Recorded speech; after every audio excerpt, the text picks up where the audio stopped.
Jordan Peterson. What a guy. Look at the dance. Huh? Straighten my back? Clean my room? Alright, if you say so. Sure, all this philosophy stuff sounds smart. Lobsters? I guess we are just like them then. Oh, these communities you interact with are so eye-opening. You know what? Yeah, a lack of traditional values is clearly what's holding this society back. Up yours, woke moralists. We'll see who cancels who. I'm sure you've heard of old Dr. Jordan Peterson, and if you haven't, he's described as a clinical psychologist, YouTube personality, author, professor emeritus, Canadian. Oh, he has a PhD. Good on ya, Jordan Peterson. Way. Hope you use that to help the world. Spoiler, uses it to spread far-right conspiracy theories with a pseudo-intellectual twist. Peterson originally found his place in academia, where he earned a PhD and taught as a professor at Harvard. He was seemingly quite popular among students and other professors, with an article published back in 1995 giving him an impressive commendation. By the way, what a niche article. A whole lot of 1,000 words for one professor. Were these things popular back when they called the internet the World Wide Web? Capitalized and all? Jordan Peterson, surfing on the internet. I wonder what he's looking at. Wait, no.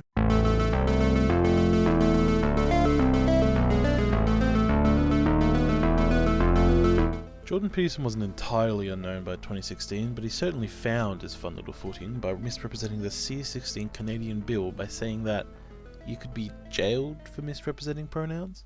This was clearly ridiculous to anyone that actually read the bill, but to those watching him own university students at the 2016 rallies, it was seemingly obvious. All the bill actually did was introduce gender identity and expression into identifiable groups, which basically meant it was now a crime to direct hate towards a person for being trans, just like it is for any marginalised group. You couldn't be jailed for using the wrong pronouns. The jury is simply supposed to consider any discrimination in their rulings. Unsurprisingly, no one has ever been jailed or fined for this.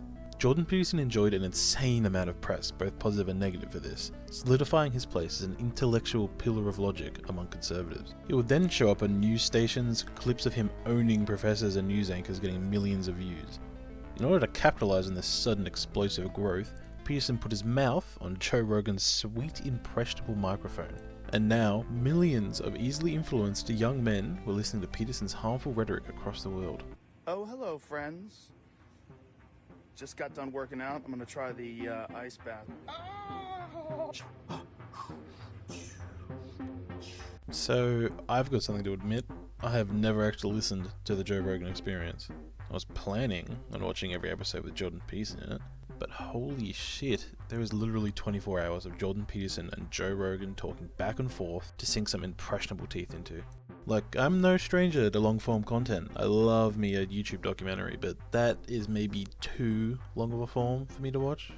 I have to be in a strange headspace to bother slogging through all of that. I mean, I watched all 20 minutes of Joe Rogan in an ice bath. Is that not enough? Dr. Peterson, started his whole stink about the scary bill early 2016.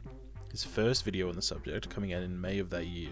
His first appearance on the Joey Rogan show, oh, it's savable, was in late November of the same year. You gotta hand it to him, he knew how to ride that wave, and Joe was not against having a PhD-toting psychologist on his show. Peterson loves his books, because he's a real thinker, not like you and me, us plebs. His first book, Maps of Meaning, was described as, in important ways, deeply conservative and traditional in its release in 1999. Yep, back in the World Wide Web days, Peterson was described, positively mind you, as deeply conservative. The book wasn't a huge hit, but it got a mini-series on the well-known station TV Ontario, and like a couple reviews. So, with his skills at writing and emboldened by this newfound attention, Peterson decided to push forward with a brand new product. Oh, hey Joe, what you reading there? Oh, god damn.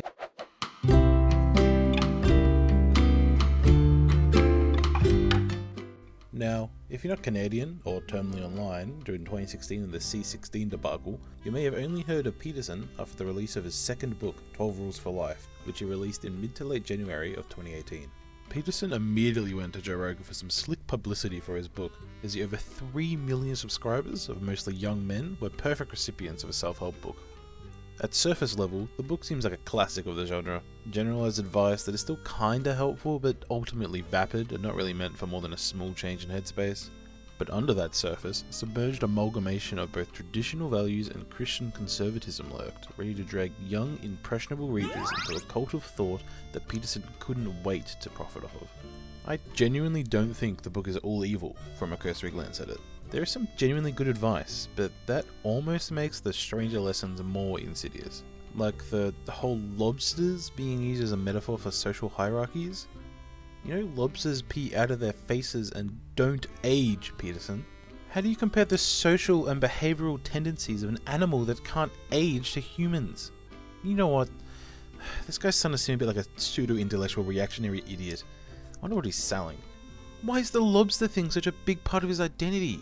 The contents of his shop are pretty There's a lot of weird Christian imagery everywhere, and there's the lobsters. And the logo for his book. You can't even buy the book he's so famous for. The section is empty. But why would you be buying anything but a textbook from a psychologist in the first place? Well, I mean, at least it's just... Oh yeah. He sells a bust of his own head, with his name engraved in gold, for 400 euros. These busts are sold from a French workshop called Atelier Monsieur, I hope I pronounced that right, who place a quote of his next to him as if he's like one of the many ancient philosophers that they also make busts of.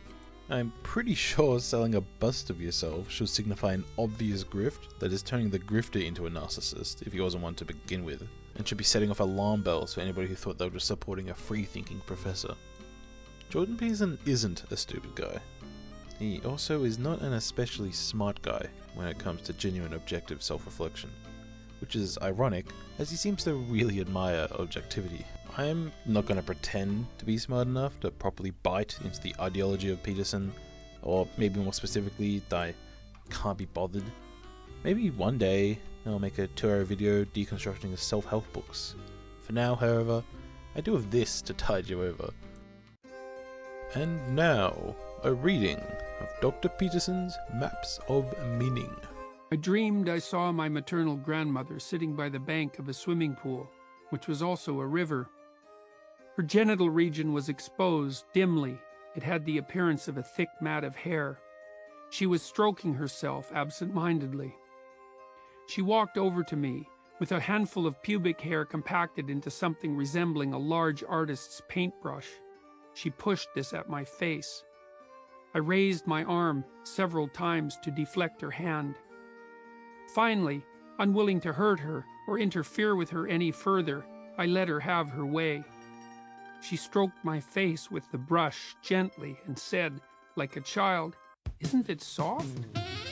I looked at her ruined face and said, "Yes, Grandma, it's soft."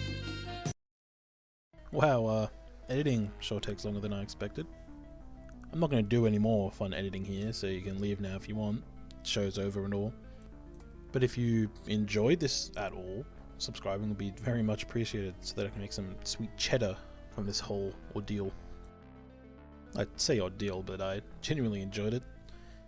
It's probably, obviously, my first foray into the whole video making thing. I'd love to make longer videos with more detail.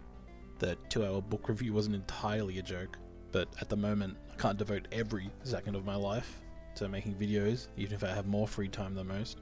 I hope this video was good enough. Even if it reaches like 10 people, that'd be fine by me. I just kinda wanted to shout into the ether about my views with a little more effort than like a Twitter post. If you're still bothering with the boring outro, I'd love to get some feedback. What sucked? What wasn't funny?